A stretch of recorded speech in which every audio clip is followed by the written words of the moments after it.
Hello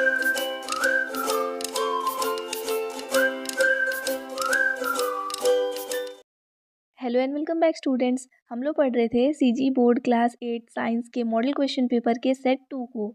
यहाँ पे हम लोग पार्ट 1 में ये सारा पोर्शन ऑलरेडी कवर कर लिए थे।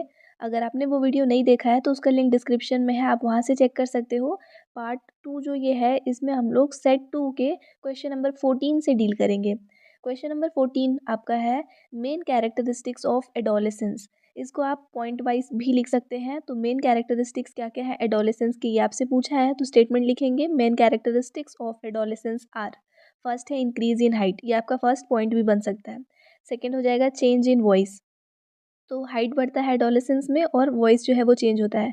Then increase in activity of sweat and sebaceous glands, हमारे बॉडी में जो स्वेट ग्लैंड्स होते हैं और सिबेशियस ग्लैंड मतलब जो ऑयल रिलीज करने वाले ग्लैंड्स होते हैं, इनका जो एक्टिविटी है वो इंक्रीज हो जाता है। साथ ही में डेवलपमेंट ऑफ रिप्रोडक्टिव ऑर्गेन्स, तो मेल एंड फीमेल दोनों ही बॉडी में जो रिप्रोडक्टिव ऑर्गेन्स हैं उनका यहाँ पे डेवलपमेंट होता है। तो ये सारे नोटिसेबल कैरेक्टरिस्टिक्स हैं एडोलेसेंस के। अब 14 क्वेश्चन में, क्योंकि ये आपका डिटेल वाला क्वेश्चन है, तो ऑब्वियसली इसमें आपको दूसरा ऑप्शन देगा, तो और करके पूछा है why is personal hygiene necessary for teenagers. Teenagers के लिए पर्सनल हाइजीन मेंटेन करना नेसेसरी क्यों है। तो टीनेजर्स को डेली बात लेना चाहिए, क्योंकि अभी जस्ट हम लोग देखे थे ना कि उनके यहाँ पे स्वेट एंड सिबेशियस ग्लैंड का जो एक्टिविटी है वो इंक्रीज हो जा रहा है। तो because of the reactivity of sweat glands leads to release bad odour from the body, body से बैड ओडर आता है और उसी के वजह से डेली बाथ लेना जो है वो यहाँ पे नेसेसरी हो जाता है।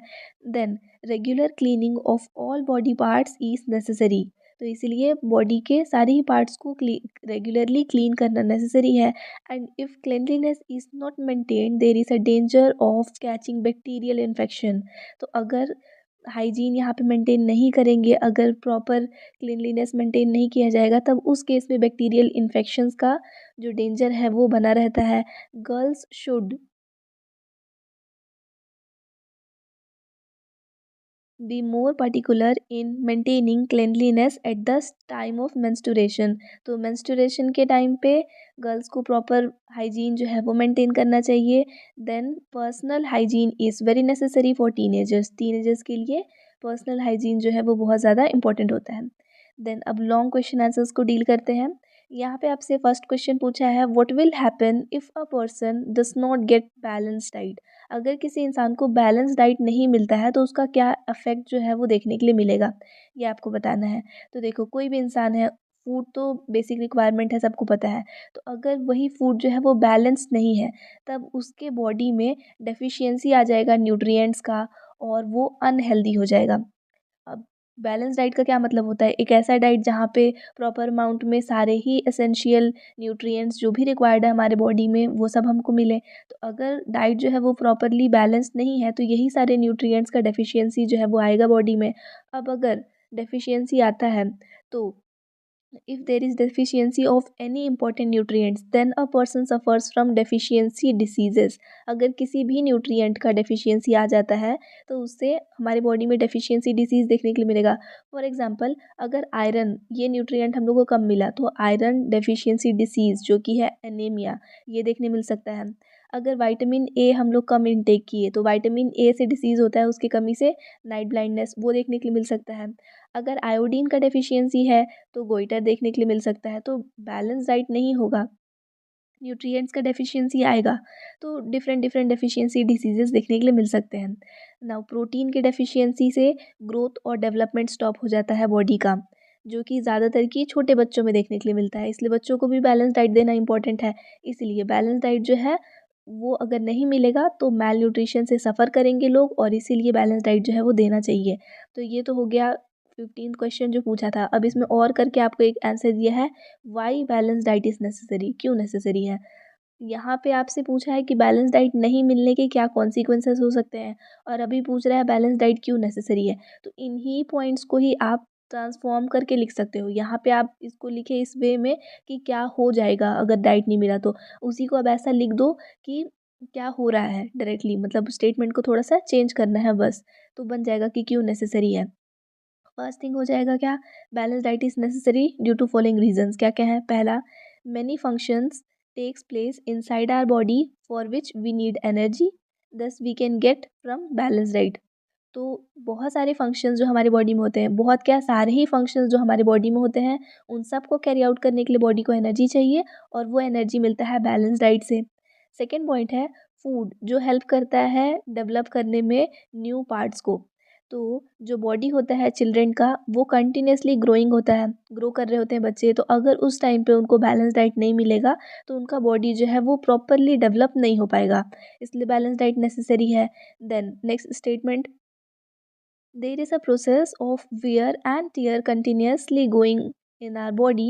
For the replacement of these wear and tear, balance diet is necessary. तो हमारे बॉडी में कंटिन्यूसली क्या होता है, न्यू सेल्स बन रहे होते हैं और पुराने सेल्स जो है उनका डेथ हो रहा होता है. तो इसको बोलते हैं वियर एंड टीयर, मतलब किसी चीज़ का बनना और साथ में किसी चीज़ का ख़त्म होना. तो ये प्रोसेस हमारे बॉडी में कंटिन्यूसली चल रहा होता है. तो इस प्रोसेस के सही से फंक्शनिंग के लिए बैलेंस डाइट जो है वो नेसेसरी होता है. देन फोर्थ स्टेटमेंट दिया है, vitamins and minerals are a part of balance diet, these protect us from many diseases. तो जो वाइटामिन्स होते हैं और मिनरल्स होते हैं ये भी हमारे बैलेंस डाइट का ही हिस्सा है, और अगर इनका डेफिशिएंसी होगा तो इनसे भी हमारे बॉडी में डिजीजेस देखने के लिए मिलेंगे, मतलब डेफिशिएंसी डिसीजेस देखने के लिए मिलेंगे. इसलिए बैलेंस डाइट नेसेसरी है. तो ये सारे हो गए इसके पॉइंट्स. देन हम लोग आते हैं क्वेश्चन नंबर 16 में. यहाँ पे पूछा है how is hydro electricity produced. Hydro electricity कैसे बनता है. अब हाइड्रो मीन्स वाटर है, तो पानी से इलेक्ट्रिसिटी कैसे बनाया जाता है ये पूछ रहे हैं. और छत्तीसगढ़ में जो ये हाइड्रो इलेक्ट्रिसिटी प्रोजेक्ट है ना, वो कहाँ पे सिचुएटेड है ये पूछ रहा है. तो जो भी सारे डैम्स होते हैं उनमें वाटर एक्यूमुलेटेड रहता है. डैम्स जब बंद रहते हैं तो वाटर वहाँ पे जमा हुआ रहता है, रुका रहता है, इसी को बोलते हैं एक्यूमुलेटेड वाटर. जो कि जब हम लोग टरबाइन्स वगैरह जब उसमें रन करेंगे ना, तो यही वाटर जो है वो फ्लो होता है विथ फोर्स, और फोर्स से चलता है जो कि टरबाइन्स को रोटेट करने में हेल्प करता है. तो जैसे ये डैम है, यहाँ दिया है फिगर में, ये डैम है. जैसे ही यहाँ से वाटर रिलीज़ करेंगे तो जो टरबाइन लगा हुआ था वो रोटेट होने लगेगा, और इसके रोटेशन से ये जो टरबाइन है वो दिख रहा है, फिर कनेक्ट किया हुआ है एक शाफ्ट से जो कि जनरेटर तक जाके उसको कनेक्ट कर रहा है. तो ये जो टरबाइन है वो जैसे ही रोटेट होना स्टार्ट करेगा तो शाफ्ट रोटेट होगा और कहाँ जाएगा, जनरेटर तक. तो ये जो वाटर का पोटेंशियल एनर्जी था वो इस टरबाइन को रोटेट करके यहाँ प्रोड्यूस कर रहा है इलेक्ट्रिसिटी, जो कि इस जनरेटर के हेल्प से यहाँ पे जनरेट हो रहा है. तो ये प्रोसेस होता है हाइड्रो इलेक्ट्रिसिटी को जनरेट करने का. डायग्राम बना सकते हैं पूछा है तो, और दिया भी है. छत्तीसगढ़ में हाइड्रो इलेक्ट्रिसिटी प्रोजेक्ट जो है वो हसदेव बांगो और गंगरेल डैम्स पे चल रहा है. तो ये दो प्रोजेक्ट्स हैं जो कि छत्तीसगढ़ में रनिंग है हाइड्रो इलेक्ट्रिसिटी के लिए. देन यहाँ पे आपको ऑप्शन दिया है और में, what is biogas, how is it produce. तो बायोगैस क्या होता है और वो कैसे बनता है ये बताना है. तो बहुत सारे एरियाज़ में काऊ डंग का यूज़ किया जाता है एनर्जी जनरेट करने के लिए, और ये जो एनर्जी जनरेट हो रहा है इसी को ही बायोगैस बोल रहे हैं.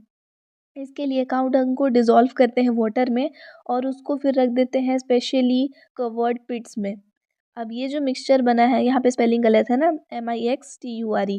तो ये जो मिक्सचर बना है वो इस पिट्स के अंदर में एयर के एब्सेंस में रिड्यूस होता है, और इसके रिडक्शन से मीथेन गैस फॉर्म होता है, कार्बन डाइऑक्साइड गैस फॉर्म होता है, एंड दूसरे गैसेस भी बनते हैं. इन्हीं सारे गैसेस के मिक्सचर को बायोगैस बोल रहे हैं.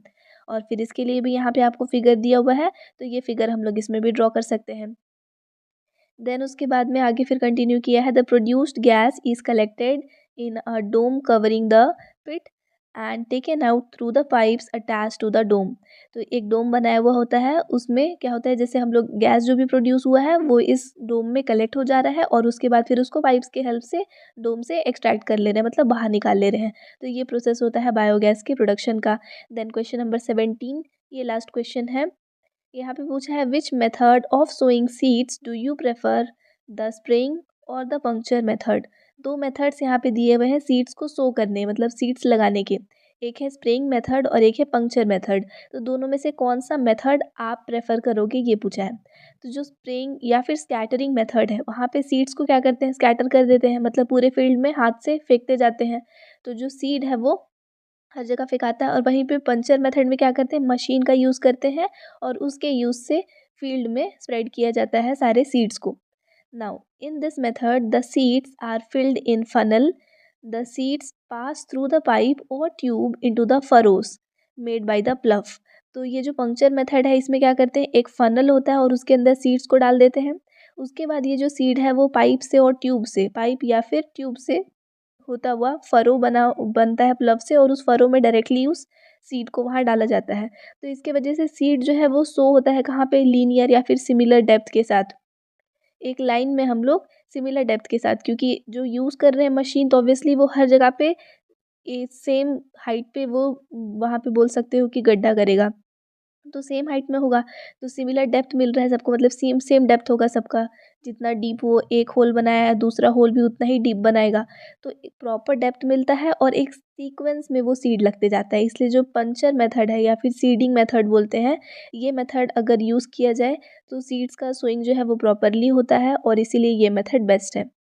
देन अब इसमें और करके एक और क्वेश्चन दिया है आपको, ऑप्शन है दो में से एक बनाने का। तो fertility of soil, how can the fertility of soil be maintained by crop rotation, crop rotation के हेल्प से सॉइल का फर्टिलिटी कैसे मेंटेन किया जा सकता है।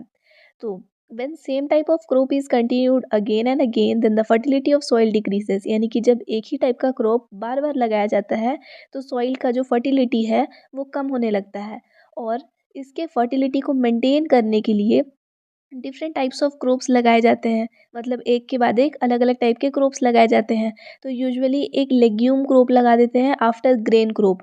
अब ग्रेन में जैसे आप राइस लगाए या वीट लगाए या मेज़ लगाए, तो जब इनको निकाले ना तो उसके जस्ट बाद एक लेग्यूम लगा दो, मतलब कि कोई भी एक पल्सेस उसको लगा दिया जाता है, लाइक अरहर लगा दिए, मूंग लगा दिए।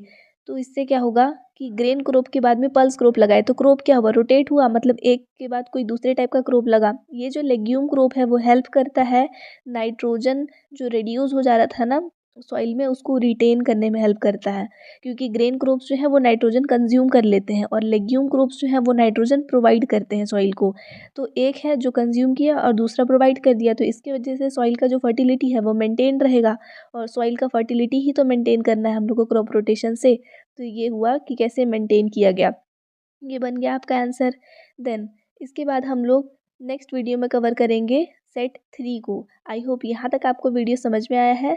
मॉडल क्वेश्चन पेपर के सेट 3 वाला वीडियो फिलहाल आपको स्क्रीन पे डिस्प्ले हो रहा होगा, आप यहाँ पे क्लिक करके देख सकते हो। Thanks for watching and please to subscribe if you are new to our channel, and if you want to stay connected with us then join the telegram link given in description.